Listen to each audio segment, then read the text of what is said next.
imagine this. You're in your neighborhood and all of a sudden police come zooming through. Should you have been made aware that was a possibility? That is at the heart of this story that Maxine Rose is covering. We're going to bring her in right now. This is in York County where this happened. It was it West Manchester Township? Is that where it was? Yep. Yeah. Yep. Okay. Yeah. So this happened over the weekend?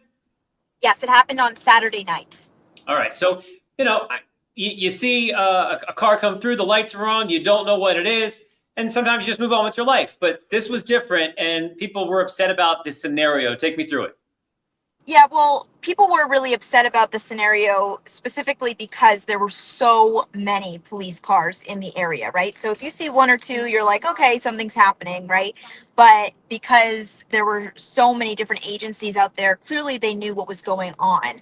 Then I guess some people had heard this and that, after trying to flag down police essentially and be like, hey, what's going on and whatever. And so really there was a conversation that was sparked online like, hey, I heard this happen. Hey, I heard this happen. So really they're finding out some minor details really online without knowing whether it's confirmed or not. And those details being a little concerning to people in that neighborhood, right? Because those details are that there was a possible sex offender in the area trying to talk to an underage girl. There were some rumors about potential abduction.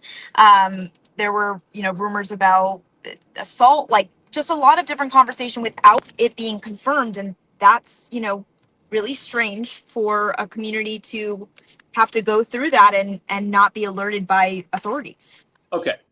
Here's the question. So this is the person they were talking about, a registered sex offender, ended up becoming a chase, and they eventually arrested the guy, right? Yes. Yeah, they did eventually arrest him. Okay. Here's what I'm trying to understand. Yeah. What do these people want? If there's at what level, is my question, do they expect more communication when the process is ongoing? Because, police are doing things all the time. Sure. Do they expect them to give constant updates about all of their happenings every single day?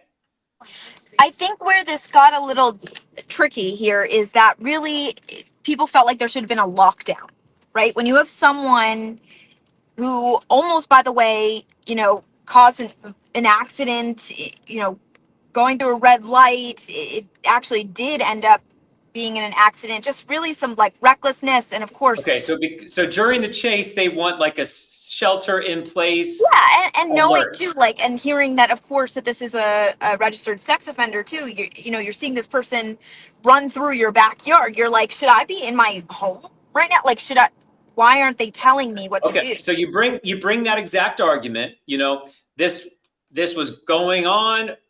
The public wanted to know more about this. You tell the police that, and what's their response?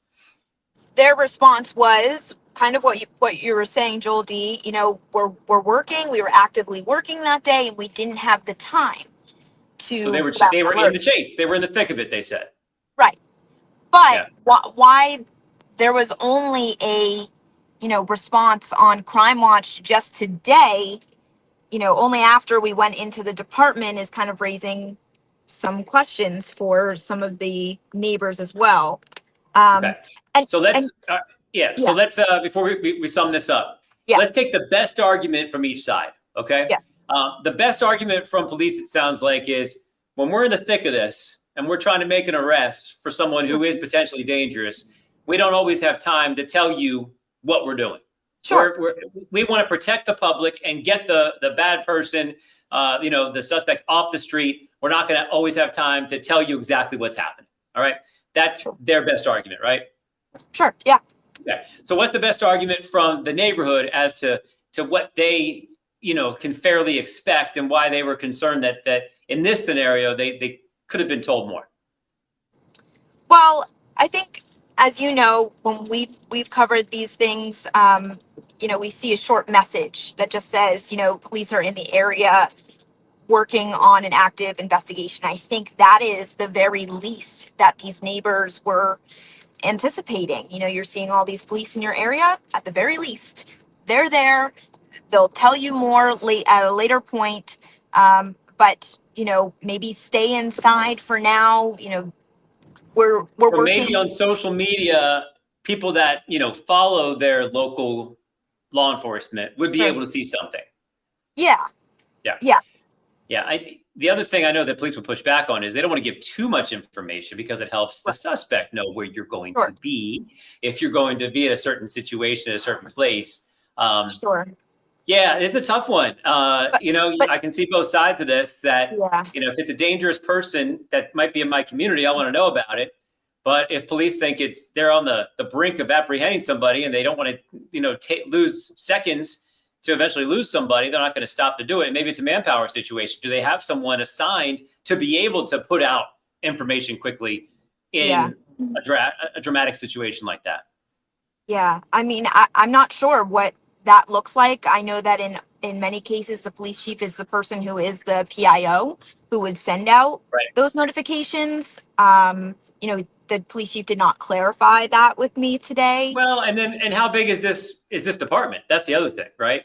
It's But this is it's not the also, state police. Jolty, the fact that there were so many other agencies there, right? So it's not just West Manchester Township that's out there. It's, it's York. I know the state police were out there too. So, and why York County was kind of alerted, why there were so many in the York County area that came out, but still no notification to anyone. I hear you. So once it gets to that level, one of those agencies could have put out some information for folks, even if they're not going to jeopardize the situation. People in these certain areas, be aware there's an ongoing pursuit or we didn't even get to report about it, Jolty. I mean, something as simple as police are, in an active investigation right now. They're in a location.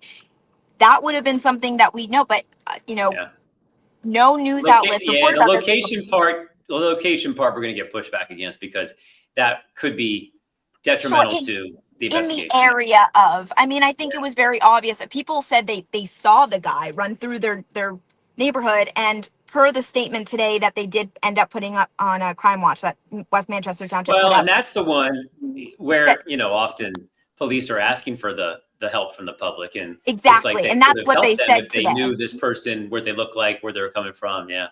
And that's what they said today in that statement. They said, thank you to the people who called and said, he's here, he's in my backyard. So it was just somebody running. It wasn't a specific suspect at that point. It was just someone who looked like they were trying to get away from police. Right. Sure. Yeah. So, but maybe if they put out an alert, they would know, okay, this is the person, this is who to look out for, I see it. I see both sides of this one. It makes it a good story and something we looked into. So I'm glad you did that today. And I can understand how both sides would be frustrated here because, they're trying to do their best, and it's not going to always make the other side happy on this one. So, everybody's happy that the suspect was captured, but they can all agree on that.